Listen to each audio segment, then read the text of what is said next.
Verá, bueno, yo creo que es de todos conocido que una situación no es estresante per se, ¿no? Una situación es estresante en función de la valoración que nosotros realizamos acerca de los recursos que tenemos para hacerle frente, ¿no? Entonces nosotros lo que hemos intentado es facilitarles los recursos y las herramientas para que ellos sean capaces de reconocer sus propias reacciones de estrés y de también reconocer y poder manejar, abordar las reacciones de estrés agudo en otros compañeros.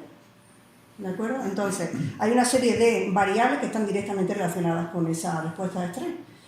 La autoeficacia, el sentimiento de autoeficacia que uno tiene para afrontar una situación, la percepción de estrés que uno tiene de la situación en concreto, en este caso de los ejercicios que estamos realizando, el estigma, es decir, el temor a ser estigmatizado en tu propio entorno laboral por experimentar, sí, una reacción de estrés agudo en combate, por ejemplo, ¿no? De forma específica estudiamos este aspecto. Todo eso influye sobre cómo uno vive la situación y sobre el nivel de estrés que experimenta. También se puede medir con variables que correlacionan, con variables psicofisiológicas, como la respuesta galvánica de la piel, que se mide con sensores, unos sensores en neurón, o el nivel de cortisol, medido a través de la saliva. Todo ese tipo de variables se midieron antes y después en el pre y en el post. Mira, entonces ese tipo de pruebas más tangibles, ¿no? Porque se llama ese tipo de análisis. Más objetiva. Me viene a la cabeza una complicación. De nuevo, el ejemplo de material es relativamente sencillo, pues si adaptamos, por ejemplo, informes, evoluciones psicológicas que tuvieran otros países aliados, miembro OTAN, etc. Claro, se desarrolla un nuevo vehículo de ruedas o de cadena. Bueno, es relativamente sencillo visualizarlo, aplicarlo dentro de la dificultad, ¿no? Pero cuando hablamos de un entorno cultural o psicológico, imaginemos la psicología de combate de un estadounidense o de un francés o de un alemán, por su entorno, por todo lo que lleva la idiosincrasia de tener una nacionalidad, eso es fácil aplicable a un español, trasladable a un español. Por ejemplo, no se me viene a la cabeza, en todas las operaciones CIMIC militares de los equipos CIMIC, España siempre ha estado muy bien valorado en misiones al exterior por esa capacidad de empatizar, relacionarse. Supongo que el español, cuando las Fuerzas Armadas cogen un individuo, ya viene, llamémoslo así, de fábrica, es un reflejo de su sociedad. Sí. Entonces se encuentra con un muchacho de 18 años que viene de esa sociedad, ¿no? ¿Cómo se le aplica un informe o una innovación psicológica de otro país miembro, de otro país aliado? Es que lo que se trata es de trabajar y potenciar capacidades y habilidades que son básicas. Es decir, por ejemplo, en el módulo de resiliencia psicológica general, lo que se trabaja son capacidades básicas como el autoconocimiento, la autorregulación psicofisiológica, la regulación de la propia activación psicofisiológica. Se trabaja la flexibilidad cognitiva para adaptarse a situaciones cambiantes, a situaciones nuevas. Las fortalezas personales, las fortalezas de carácter que cada uno tiene, potenciar eso en vez de centrarse en los aspectos negativos, ¿no? La propia comunicación, como dicen, ¿no? Nosotros lo llevamos de casa, pero hay muchas cosas que se pueden pulir. Comandante, usted ya lleva tiempo. No, yo tengo que decir a este respecto que los manuales americanos los tenemos. O sea, no hemos aplicado lo de otro ejército. Hemos hecho los nuestros aplicados a nuestro ejército. Exactamente. O sea, hemos hecho todo un proceso de investigación científico y al final hemos llegado a unas conclusiones y esas conclusiones las hemos implementado en dos manuales. Un manual general y un manual de lo que es la aplicación al combatiente. Esos dos manuales son específicos nuestros, de nuestro ejército, y con nuestros variables, nuestros recursos humanos específicos para él. Están adecuados a nuestra cultura, la cultura del ejército de tierra, están adecuados también a nuestras necesidades. Es decir, somos conscientes, ¿no?, de que actualmente, al menos, las condiciones en las que despliegan nuestros militares no son las mismas condiciones en las que despliegan los militares estadounidenses, por poner un ejemplo claro, en las que los despliegues son pues muy prolongados, ¿no? No es el mismo caso, pero las fuentes de estrés son muy parecidas, es decir, la lejanía del entorno familiar, todo ese tipo de cuestiones son fuentes de estrés que son idénticos tanto en el caso de los estadounidenses y los británicos como en el caso de nuestro personal. Y los factores que nos protegen de ese estrés, como el apoyo social, el apoyo familiar, el apoyo de amigos, de la pareja, el saber gestionar la vida diaria, ¿no? Porque muchas veces el militar, cuando se va desplegado a una zona de operaciones, realmente lleva a su espalda todos los problemas que tiene en territorio nacional, ¿no? No hay nada que mine más rápido y más la moral de un militar que un problema familiar, claro, ¿no? Ese tipo de aspectos son los que se tratan de trabajar en el módulo de resiliencia psicológica. general, ¿sí? Y de una forma u otra, dado que el mando es ejemplo de conducta, también lo transmite a sus subordinados. Mi comandante, qué investigación más complicada tiene usted encima. Cara de bolillo. Qué complicada. Bueno, esta preguntería para los tres, bueno, claro, siempre cuando uno va de maniobra o conoce militares, siempre está la típica referencia. No creo que haya una comida donde no salga el tema de el veterano versus el mitad joven, cómo eran los tiempos antes, pero eso también pasa mucho en la vida cotidiana. Los que ya cumplimos años o peinamos canas, siempre parece que todo tiempo pasado fue mejor, ¿no? Y en esos informes, todo este tema de resiliencia es porque el combatiente actual tiene menos capacidad de sacrificio, viene mucho más tecnificado, pero con menos capacidad de sacrificio, y eso es un reflejo de los cambios que ha habido en la sociedad en los últimos 20 años, y eso se refleja en ese tipo de investigaciones. No tiene por qué. No, yo creo que sencillamente somos más conscientes de que es muy importante el entrenamiento psicológico. Algo que antes se nos daba por entendido, el valor se nos presuponía, ¿no? Por ejemplo, por ponerte un ejemplo, pero somos muy conscientes ahora de que tanto la preparación técnica como la preparación física, junto con la preparación psicológica, son importantes. De nada te sirve que tú cuentes con el armamento más moderno si por un bloqueo emocional eres incapaz de utilizarlo adecuadamente, ¿no? O eres incapaz de tomar decisiones complejas. Todo lo que nos está contando nuestro coronel implica en muchas ocasiones tomar decisiones complejas con armamento y con tecnologías que requieren de una agilidad mental que probablemente antes no se requería. Y así como un poco, esto que cuenta el comandante está directamente implicado con nuestro modelo de liderazgo.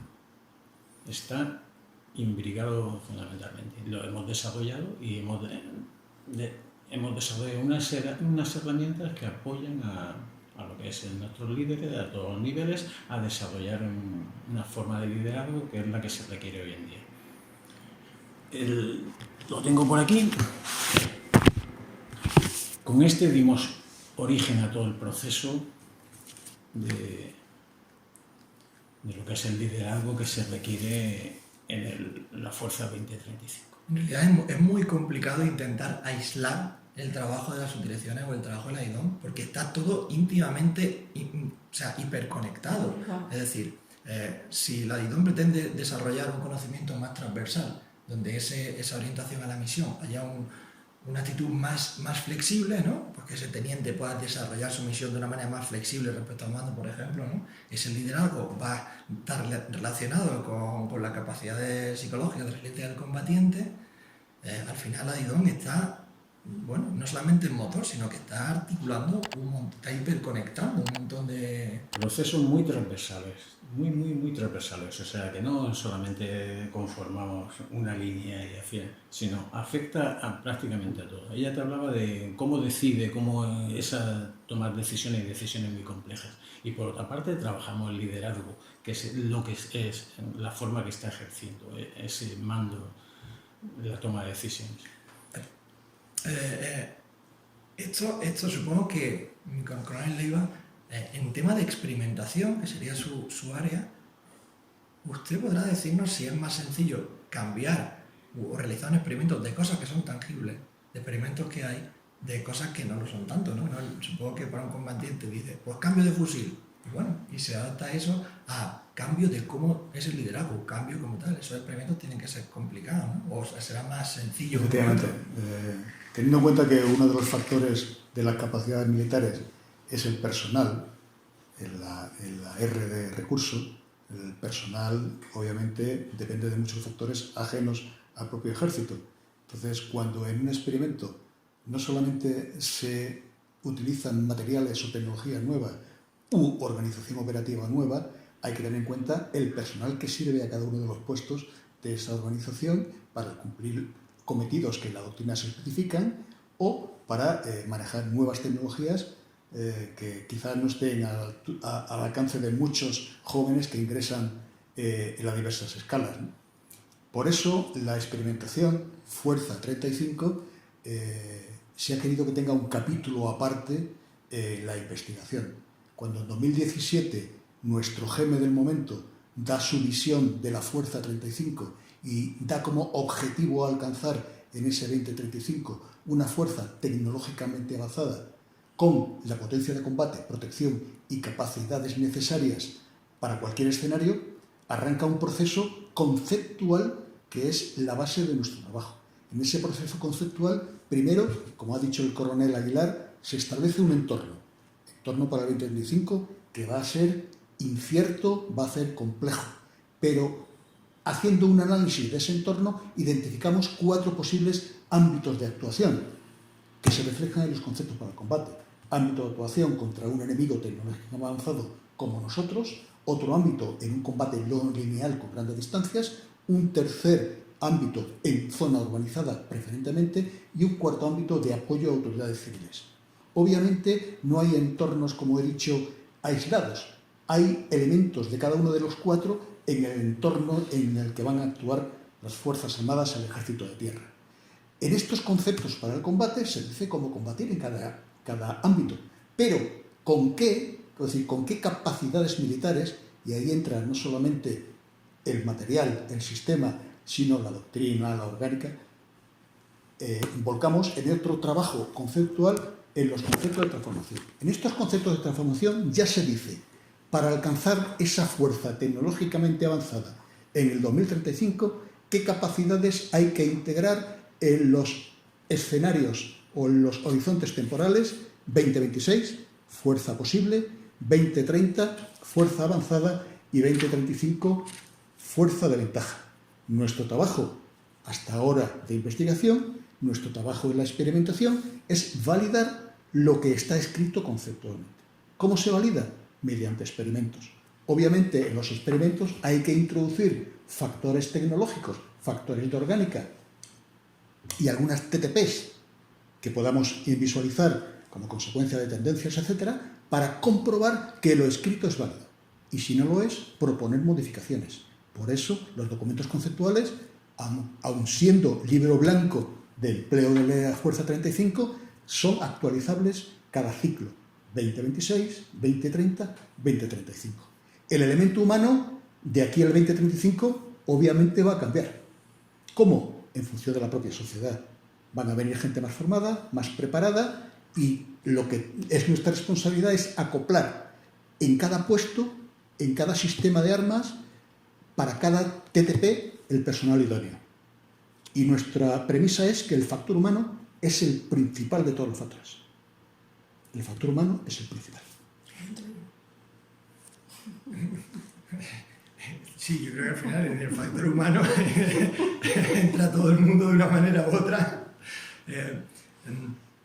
Efectivamente, se necesita, la IDOS necesita estar haciendo una actualización constante de lo que ocurre, porque va cambiando ese entorno. Entiendo que tenemos unos libros y unos conceptos, bueno, el conocimiento puede ser, bueno, se puede extender mucho, pero llegará un momento que esos libros blancos choquen en algún momento con la realidad, tanto de recursos, de personal, etcétera, etcétera. Se realizarán muchísimos proyectos y muchos experimentos, y todos tendrán una parte más, se desarrollará más un experimento, y entiendo que habrá experimentos, por ejemplo, digamos así, de laboratorio, de despacho, que se pueden confirmar en un despacho, o otros experimentos que se necesita poner la mancharte de barro, ¿no? Hay distintos tipos. ¿Cuántos experimentos se llevan? O sea, hay sí, en cartera, y cuántos se desarrollan. Desde que el Mando de Experimento de Doctrina dirige y coordina el proceso de experimentación, se ha establecido un procedimiento por el cual la experimentación tiene un periodo anual, materializado en programas anuales. Ese programa anual se materializa, aprobado por el Teniente General allá por el mes de octubre del año A-1, y finaliza con el informe de conclusiones en diciembre del año A. Quiere decir que hay casi 15-16 meses para que las unidades ejecuten sus experimentos. Experimento que antes de ejecutar hay que diseñar, hay que saber qué documentación hay que reunir, que hay que identificar expertos si son necesarios, hay que detallar los indicadores de validación de la actividad experimental, y finalmente hay que orientar la actividad hacia la consecución de objetivos, que son los factores de capacidades militares, el mirado. De hecho, insistimos a las unidades que proponen que esa es la conclusión. Deben proponernos esos factores mirado que hay que complementar con lo que hay ahora o hay que desarrollar como nuevos. Este año 2024 estamos ejecutando, según programa, 89 experimentos.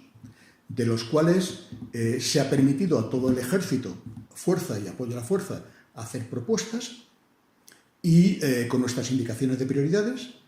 Una vez que recibimos las propuestas, las analizamos en función de su pertinencia hacia los objetivos que pretendemos alcanzar y ponemos en marcha la ejecución del experimento. En esos experimentos, durante el diseño, planeamiento, ejecución, participamos activamente, ya sea como directores de experimento, como colaboradores u observadores. Precisamente este año estamos de esos 89 participando directamente en 24. Y de esos 24 hay 4 de ellos que van a realizar una de sus fases en el ejercicio más importante del ejército, que es el Toro, a realizar por el cuartel general de la división Castillejos. En cada uno de esos experimentos, como digo, hay personal nuestro que está orientando, asesorando para que lo que se haga sea en función, vaya en la dirección de los objetivos que pretendemos alcanzar. Para el año 25 ya hemos empezado a trabajar identificando qué aspectos queremos que incluyan las propuestas de experimentos para el año 25. Y hemos focalizado, priorizado los aspectos en capacidades del escalón brigada, teniendo en cuenta que nuestro órgano de planeamiento y control es el M, que también nos da indicaciones. Es decir, no tenemos total mano libre, sino que permitiremos siempre que las unidades hagan propuestas. El análisis de las propuestas, la priorización, etcétera, ya dependerá de nosotros. Y como decía el coronel Aguilar, como es un apartado específico, la experimentación Fuerza 35, se ha creado un órgano ad hoc en el MADOC, que se llama Célula de Coordinación de la Experimentación, donde hay representantes de todas las secciones de la dirección y de las 11 jefaturas de dictamiento de doctrina. De manera que los análisis de diseño, los análisis de conclusiones, pasen por el filtro de los trabajos que cada sección realiza. Tendencias, programas de investigación, doctrina, lecciones aprendidas, de manera que no repitamos cosas que ya están en vigor. Y todo eso lo absorbe la IDOM y crea y acumula esa información. Para terminar, algo complicado, me queda claro que se están priorizando experimentos a nivel brigada, ¿no? Pero bueno, ustedes se pasan su trabajo en estar investigando. Están pasando muchísimas cosas en el mundo. Indo-Pacífico, cambio de la geopolítica, polaridad, Ucrania, Oriente Medio, etc. De todas sus tendencias, de digamos los últimos, si ustedes tuvieran que hacer repaso de los últimos años más recientes ahora, y ustedes seguramente les pasará que un poco en tensión porque están viendo qué viene o qué está ocurriendo y la sociedad pues lleva otro ritmo. ¿Cuál es para ustedes, para cada uno de ustedes sería lo más importante o la tendencia o lo que a ustedes les gustaría resaltar de su trabajo de esto van por aquí los tiros? Si yo tuviera que priorizar, esto sería algo que yo Para mí la irrupción de las nuevas tecnologías es lo más disruptor que ahora mismo existe sobre el combate. La aplicación, lo estamos viendo ahora mismo en el conflicto de Ucrania, ha cambiado todo radicalmente. El campo, por ejemplo, desde el mero hecho que antes te explicaba de los sensores, campo de batalla es transparente, no solamente a los que están en la línea de confrontación, sino en toda la profundidad. Todo lo que está en el campo de batalla es directamente localizado y observado. Eso cambia todos los procedimientos, tiene que cambiarlo todo. ¿Por qué? Porque no podemos actuar como hasta ahora venimos actualizando. Eso al final cambiará hasta las doctrinas, nuestra forma de proceder, todo, absolutamente todo. O sea, hay muchísimas consecuencias, pero la evolución de las nuevas tecnologías es no solamente en el tema de los sensores, la inteligencia artificial, como la inteligencia artificial va a acelerar el proceso de decisión. Cuando te hablé del tema sensor to shooter, uno de los apartados es el factor decisión. Cuando llega toda esa información que dan los sensores, toda esa información se procesa. Y en base a inteligencia artificial te dan una serie de opciones que la gente dirá, voy por aquí o voy por allí. Todas las nuevas tecnologías yo creo que van a cambiarlo. Nuestras funciones de combate definitivamente. También la sensorización a nivel individual. Es decir, el siguiente plano o el siguiente escalón de desarrollo del entrenamiento psicológico, por ejemplo, se sitúa en el entrenamiento en entornos virtuales, aprovechando la metodología existente de biofeedback, de detección y de visualización de las propias variables psicofisiológicas, de la tensión muscular, de la tasa de la variabilidad cardíaca, el neurofeedback, ondas cerebrales.